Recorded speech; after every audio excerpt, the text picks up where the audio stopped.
So I'm Carol Jenson. I am a soon-to-be retired Lutheran pastor, although one of the reasons I don't always like my husband introducing me that way is because I've done a lot of things in my life. I didn't get ordained as a pastor until I was 42, and I've been an activist as well, and an activist ever since the anti-war, anti-Vietnam War movement. And hope to be even more of an activist in my retirement. I'm also co-chair of the Faith Action Network, and that's what I'm going to talk about today. If you heard our blurb before lunch, it's odd to put sort of state-level social justice organizing together with the Israeli-Palestinian conflict, but it maybe has to do with Ron and I being married, and plus we have this one thing in common about this. Well, there's probably more than one thing in common, but certainly that word interfaith, and what does that mean? And that I think certainly in sort of what you call the old school of Christian ecumenism and interfaith work, interfaith started with dialogue, and you started sort of finding common ground and sharing your traditions. And that is not the way either of us in our organizations work on interfaith. Interfaith is the context in which we work. And I don't know if you want to say any more, or you would wait to say that. So Faith Action Network, we had to I'll say a little bit of, we are the Lutheran Public Policy Office of Washington State. Lutherans actually have like about 14 states that have state-level public policy advocacy organizations, and ours had gotten really strong in the state, but we really wanted to work ecumenically at least. And then there was also the Washington Association of Churches, which had been sort of declining in its kind of, membership and activism. And so we decided to join forces, but at the same time create something completely new around organizing people primarily around social justice issues from a sort of faith perspective. Faith grounds the values that we have that impel us to work for social justice, but to do that in not in a way that we're going to try to achieve consensus on every issue that we take up, but that we're going to join forces where we can across the whole array of faith traditions. So, for example, marriage equality. You can guess. That was, for a number of our liberal Protestant traditions, that was a really big issue, and we were really for that, and we took a stand for that. But, it wasn't a big issue for the Muslim community, for, African American Christian churches, and so, and Catholics. So that's an example where how we characterize ourselves as we come together where we can, and we help each other. But especially, I think the Christian majority in the state that we live, sees itself in our organization as being able to stand in solidarity with some of the groups that have less power than we do in our state context. So. And just the mission statement, this is some of this stuff, and again, literature, I don't give away literature unless people want to take it, and that's fine to take it, but, I don't like things stand up and recycle. So this is our first annual report that we've done. And the mission statement of the Faith Action Network is an interfaith statewide partnership striving for a just, compassionate, and sustainable world through community building, education, advocacy, and courageous public action. So why interfaith? And I would say, from the perspective of Faith Action Network, three things that come to mind. One, it is the context of our communities today, even in smaller communities. And I'm speaking now from the state of Washington, but you would be surprised where you can find Sikh gurdwaras, Muslim mosques, Jewish synagogues, not just in the Seattle area, but in communities across the state. And we are increasingly aware of how we live in communities that are multi-faith. Second, and this has been already amply demonstrated by the presentation this morning, is that the issues of economic justice, of climate justice, of violence, have disproportionately impact communities of color, and these communities often also are religious minorities, or they are minorities within the wider Christian tradition. If we think of like the African American Christian churches, especially in our area. So that's a second one, and then a third one has to do with, I think, what we said last night with the whole chain exercise, is that standing together obviously amplifies our voices, and that it's especially important. Speaking as a white Christian, and as Faith Action Network, that we stand with communities of color around their issues. So, for example, Tuesday night, the local chapter of the NAACP and the Faith Action Network, and there are probably other sponsors as well, are sponsoring a march related to Charleston, and it's at the starts at the First AME Church down on Capitol Hill, and that's in fact where we had our Seattle summit. We have been really working to strengthen our ties not only with synagogues and mosques and Sikh gurdwaras and so forth, but also with the African American faith community, because both of our organizations that were predecessor to FAN, the WAC, Washington Association of Churches, and LPPO, predominantly white organizations. So I'm gonna say one more thing about the way we work, because Ron's work is very much working with sort of leadership. Faith Action Network. We work on a couple levels. We work at a very grassroots level. We have we encourage local faith communities to become advocating faith communities, and involves sort of agreeing to do certain things to be part of this network. We and to do advocacy with Faith Action Network and so on. We now have 100. We just reached 100 faith communities in Washington State, and the list is over there. I think it's a pretty impressive list, and it's really from all over the state, which is amazing when you think of the Cascade Curtain and how, this is huge, and to try to organize not only in what we call the 206, area code 253360, but also over in the 509, and where many of our legislators, in fact, are from the Republican Party, and we have been doing some really good work over there. So this is a list of all the advocating faith communities, and they're individuals. People aren't part of a faith community, but they really resonate with a sort of faith values agenda, social action agenda of FAN, and so we have about 4,000 people on our e-list that get our alerts. And then, so that's sort of grassroots. And then, has anybody heard the phrase grass tops? You heard that? Grass tops? The grass tops are the sort of leaders of the grassroots, as compared to, Ron doesn't work with grass. You'll hear Ron works with the national level leaders, but grass top leaders are like what you call, your local bishops and the head of the Sikh, the gurdwaras, people that, and of course our Lutherans, we have bishops, Episcopalians have bishops, but the Jewish and Muslim communities don't have that same level kind of hierarchy. So we find, key leaders that lead religious institutions. So what those folks do is we have the standard kind of thing. We, do issue statements. We do press conferences sometimes. You get testimony in hearings in Olympia. Can you call up and, get a bishop or get somebody at that level to give testimony. And then the other way we work is that we work in, and this is what I'm going to talk more about. We work a lot in cooperation with and in sort of solidarity with other organizations, and like right now, what's happening around Charleston. This is something that FAN doesn't want to do alone, but wants to do with others.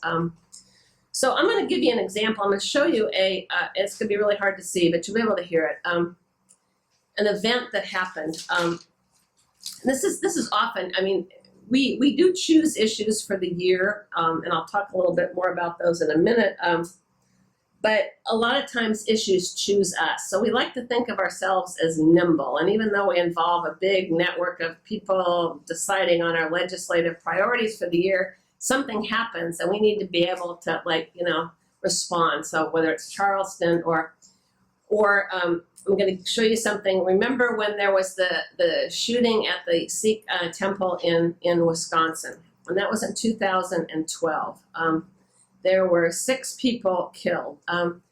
We had not, as Faith Action Network, we were barely 2 years old.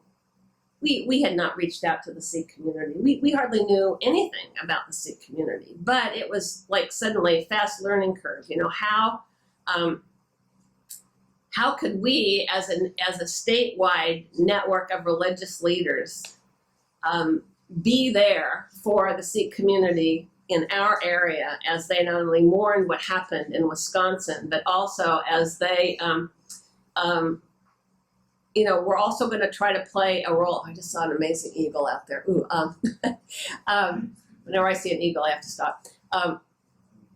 So what happened is the leadership of the Faith Action Network reached out to the leadership of the Sikh community within a day or two of the event. What can we do to help, we said. How can we get the word out? Do you want to have an event? Can we help organize religious leaders to come, political leaders? And what you're going to see is the result of that. It's about a 4-minute video that we did about an amazing vigil that was held. I mean, had you ever even heard the word Gurdwara? Do you know what a Gurdwara is? That's the Sikh, you know, that's where they worship. Did you know that Sikhs have a parade in Kent of like 10 to 15,000 people in May for Vaisakhi Day complete with motorcycle regiments? I mean, you know, the religious diversity in the state is phenomenal when you start to wade into it. But what we're finding is, okay, gun violence. Who's going to lead on gun violence? You know, communities that have been most impacted. So in this state, and I'll come back to the whole thing about I-594, Jewish Federation, you remember that shooting? You know, we remember, and the Sikh community, so they were leaders in getting I-594 passed in this state. So just This is how Sunday morning prayers ended at a Sikh temple near Milwaukee. The emergency services called after a gunman started shooting at the congregation. First emotion is that of shock. Then there was a sense of grief and frustration. What can we expect for our kids? How can we move on? Jasmit Singh and a small committee of volunteers at the Gurdwara Singh Sabha in Renton were determined not to respond to the shootings with fear or anger. Instead, they opened their doors and welcomed people of all faiths, all cultures, to come and pray together.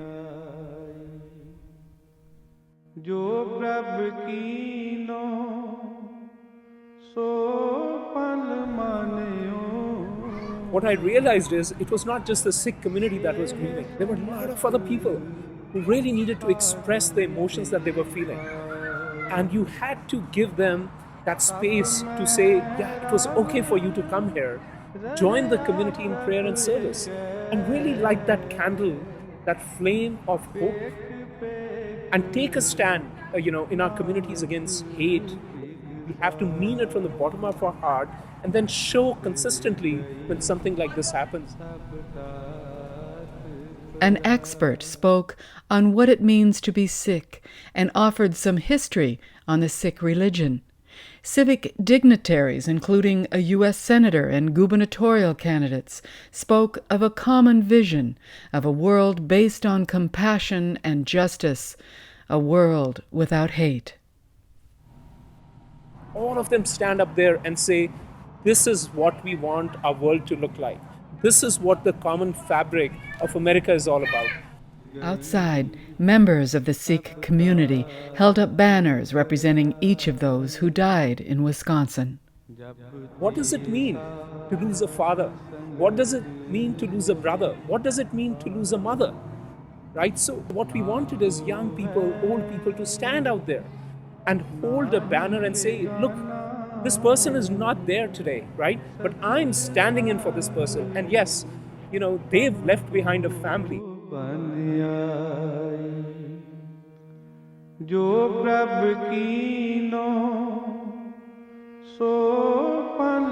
Over 1,300 people came to pray in silent solidarity that day in August. The response surprised Jasmine and his small committee of volunteers. Those who came to share the grief, to pray together, and to share a meal were people of all faiths. And they were more than that. They were the embodiment of a better world, a vision of what we could be. There were people who were from the Asian community, from the African community, from the white community, from the Jewish community, from the Muslim faith, from all different representations, all different demographics in our community. And that to me was very heartening, because all of them were here for no other reason except that they wanted to show their support to the Sikh community and again light that candle of hope. Right? And to me, that was extremely precious. You can take away everything from a community, right? But you cannot take away hope. Na ko vairi, nahi begana, sagal sang humko ban aayi. I think are really inspiring to us because they touch you. If you could hear that at all, that talk of hope and of this. Sikhs have certainly been nowhere in the mainstream in our state of Washington, and we think of. And of course Sikhs have been attacked as being Muslim because they wear turbans, which is an erroneous. Very few Muslims wear turbans, but so another example of sort of ignorant, racism. Such a time to come together in mourning and in hope is very moving. But then how do you take that and some of the relationships that are built and translate it into something that is politically effective, so that happened in August. Anybody remember this? And I'm saying gun violence is an issue more that chose us than that we chose it. But in December that year, it was Sandy Hook. And Sandy Hook, in the city of Seattle, within a couple days of Sandy Hook, religious leaders convened in Seattle, and there was a major march that was organized, candlelight vigil from St. Mark's Cathedral to St. James down Capitol Hill, and a real determination to do something about gun violence in the state of Washington, and then the connections then with political leadership, the religious leadership, political leadership, and the campaign for I-594 was born, and which ended up being one of the well, in fact, it was the first citizen passed, right? Wasn't it the first citizen passed? Gun legislation. In the United States, and a lot of money was poured into that by both sides. But we ended up winning on that initiative, and the faith community was deeply involved. We had Faith Action Network got special funding to have a dedicated organizer. How many of you are in faith communities that had any kind of involvement in I-594? Yeah. As an Oregonian, would you explain that? Yeah, I'm sorry. I-594 was Universal Background Checks Initiative, so that, it's basically trying to close a loophole so that background checks apply to, sales that are in gun shows and, that kind of thing. Right, yeah, exactly. And some of our people went down there, but Has it been stopped though? No, it has not. They did file a suit that was thrown out. But so events can galvanize. And I'm using this as the example. Events can galvanize a response from faith communities in which relationships can be built across the lines that divide us in our communities, and that those relationships can help forge support for political initiatives. And that's really at its heart what I think Faith Action Network what is about. A lot of our faith communities, I know our congregation, basically, we had the I-594, the gun control initiative, come to us and say, we need a base in Northwest Seattle to do our phone banking and to send out our neighborhood volunteers. And I looked at the guy and I thought, because we're a 24/7 building, and we have a shelter and a meal program, and our bishop we're the landlord to our bishop, and every room is used. But I said, well, I'll ask that if you guys can float around and just find, whatever's room is vacant and use that. Here's our building calendar, when we ended up welcoming them. And they even did phone banking while we were having worship in the sanctuary. So, and I thought that was a good division of labor, that we could, worship and they could be, be phoning down the hall. And what an outreach to the community too. First of all, any of you that are from Washington State, are any of you in Faith Action Network advocating, faith communities? Any of you? I'm on the mailing list. You're on the mailing list. Okay, so is there anybody from? Yeah. I was part of last summer a program called Kids for Peace. Okay. Which brought kids from the three book religions who were from Jerusalem. Okay. As well as here in Washington. Okay. To teach them about interfaith community. And so I've been part of that, as well as the Middle East Peace Camp. Okay. Neat. Still in Seattle. Yeah. Well, University Friends Meeting, the Unitarian.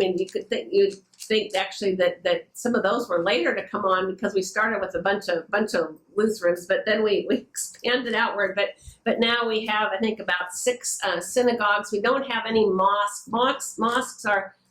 It's a different, what they say, a different kind of organizational structure, but we work closely, in terms of the Muslim community, we work really closely with Arsalan Bukhari. Have any of you heard about, it's called Council on American Islamic Relations, and one of the things they do a lot is stand up for people who have been discriminated against because of their religion, and especially Muslim religion, but others as well. And earlier tangent revolving around you've got synagogues and churches involved, but not mosques. Not as mosques, but we have some Muslims involved. But it's hard for mosques that join something like this, because that's a long discussion. I think it's one of the things is that I think that advocacy done by minority communities in our state, and this is true nationally too as well, rather than doing it in a real coalition basis, doing it like there is a Muslim Advocacy Day now in Washington State, and it usually happens in January. We help them run it. So instead of they're coming to our Advocacy Day, and some of them do.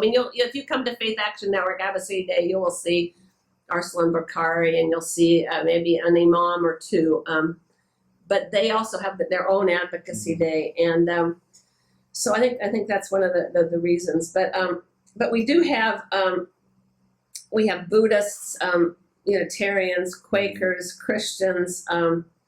We do not yet have a Catholic parish on the list, which is which is sad. Well, and it has to do with their doing their own thing right now. They're real active on the same issues that we are, but they do it separately, which is like not the way it was back in the Hunthausen era. Our Archbishop, but times have changed with the Catholics in the last 15 years, and so they pulled out of Washington Association of Churches before it became defunct, and that's a tough, but there are Catholics that are very much part of Faith Action Network. Yeah. If there isn't any, let's say even like the Catholic Church, there's no mosques involved, do you think there's not maybe enough time and effort being put into that so that can happen in order to build towards a more regulated and better interfaith community? Because I know personally as a Muslim, a lot of times or actually even just as a human being. Right. If your group is kind of excluded and your voice is not heard, Right. the level isn't really equal in terms of if we're That's going right. for Yeah. interfaith community. So I was wondering, Yeah. what can we do as Yeah. people in these different communities? What can we do to help support this and help Yeah. get this No, going? it's a really good question. Tell me your name. I'm Sofian. Okay, and you're Muslim. Are you in the Seattle area? Northgate, actually, the Northgate Mosque. The Northgate Mosque, okay. Yeah, and Northgate Mosque in the Seattle area, historic, Maps. Do you know Maps? Yes, we know MAPS, and in fact, and I think, MAPS is Muslim Association of Puget Sound, and they're based on the east side of Lake Washington, and they do like a community iftar, which is we're in Ramadan now. I think with Muslims, we still are exploring persons we could add to like our board and so forth, but we do have we have an Interfaith Advisory Council, which includes and Arsalan serves on that. There's also mosques are different, and I think we have a lot. I think Christian community has a big learning curve with mosques and how a lot of the mosques in the Seattle area, I mean, they're immigrant they're primarily immigrant communities. I mean, there's a new Bosnian mosque now out in which is a lot of people that are immigrants from Bosnia, and I think that the issues around sort of immigration and also sort of assimilation into American culture, the work of advocacy that we do and that some of us have been growing up with since we were like that high, is working in the public arena and so forth is newer in some of those communities. And so I know like in the Arab American community and the Muslim community, they're trying to do a lot of education about citizen action and how do you get involved. And so we are, one of the ways FAN works is to help them do that work in their own communities. And we do the same thing like with the African American community. We organize their lobby day, but we do it behind the scenes. We just help set up appointments, do things, and then, they have their lobby day.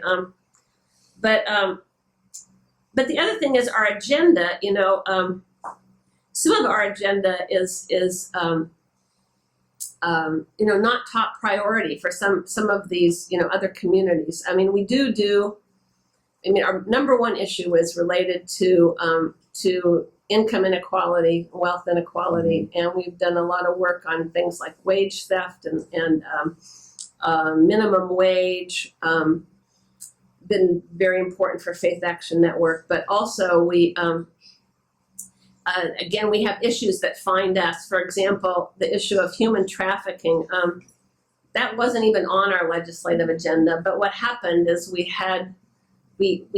hired somebody, a former state legislator, Filipino-American, Velma Valoria, as a sort of quarter-time legislative lobbyist for Faith Action Network, and that was her issue. And she, being from Asia, had worked a lot in the legislature on human trafficking, and we ended up actually sponsoring our own bill. I mean, getting it sponsored, and had a victory on that 2 years ago. And it was a small victory, but it was that it became illegal in the state of Washington for employers to keep the passports of people that they had brought over to work for them. So, you could say it's a small thing, but it's one victory, and that happened because of just some things coalescing, and we became a lead on that. But so sometimes issues choose us rather than our carefully worked out legislative agenda. I would say, let's see, I don't seem to have left that piece of paper, but our 2015 legislative agenda, and then I'm going to stop here. I mean, we have way too many priorities, which is really hard. I mean, like, really smart organizers would tell you, you've got to really focus and just, have a so much narrower plate. The problem is when you're people of faith, from our traditions, impel us to speak and act on many issues. And so to say we're not going to speak out about that, I mean, for example, now climate change, even though there's an organization called Earth Ministry, and they do really good work on climate change and have for many years, this has become more and more of an issue for the people in our 100 faith communities. So we're having to make it a higher priority, without sacrificing a whole focus on wealth inequality and economic injustice. But we saw this morning how it's all of a piece. So last year, our legislative agenda included number one issue, reducing wealth inequality. Second, forging a sustainable biennial budget. Third was dismantling the culture of violence, and that has many, many parts to it, including human trafficking, criminal justice reforms, reducing deportations, gun violence, and then protect housing and prevent homelessness, and sustaining the environment. Now, each one of those has, as the legislative agenda gets set in Olympia, things rise to the surface. We call these buckets. We by the time the session starts, we pretty much know what we're going to be working on in any one of these areas. No way you can do this kind of thing alone. I mean, just like what the woman speaking to us this morning, you have to work with a lot of partners, and that's really, really good. But then there are the things that happen, and we need to be able to respond to those, like Charleston, and set aside. Staff may have been working on one thing, and we have a pretty small staff. We only have 3 full-time people and several interns. But that's the way you build relationships and also stand in solidarity with people who are suffering the brunt of the injustice in our society, and that's really at the core of our work. So we need to be ready to jump in when we can, to build those relationships and to take an issue, even a tragedy, and hopefully forge from that tragedy some positive forward political momentum, like we did related to gun violence, and hopefully with Charleston related to deeper issues of racism. So, okay, we've got almost a question, and then I'm gonna. Do you ask for a consensus of your members before you make a public statement on any? No, we don't. How do you make that decision? Yeah, well, and that's really it's a good organizational question, and we had to answer this when we formed ourselves. We said we're a network. We're faith, action, network. We have a board. Board has to review it, and we'll usually run it by our Interfaith Leaders Council, which is more broadly representative of the board. It includes all the major faith traditions, and we'll run it by them. Sometimes they respond, sometimes they don't. But yeah, and then then our directors issues a statement. But it's a fine line. One needs to know, how is this going to impact? Like if we take say the whole gay marriage thing, that was tough, because for some of our communities that was not such a but we have to be able to listen with the ears of others. But we also want to, with people that are part of our constituency, how would they feel about this? And we actually have a process now, because we there's we're boycotting. We're not eating Sakuma or Driscoll berries here. If you saw your little thing, okay. Wow, last summer, an interesting example. We sponsored an event that was going to discuss the Sakuma boycott. And it's from a Skagit Valley berry grower and labor issues. And so it got up on Facebook that we were going to be co-sponsors of a boycott strategy session. And we hadn't taken a position on this.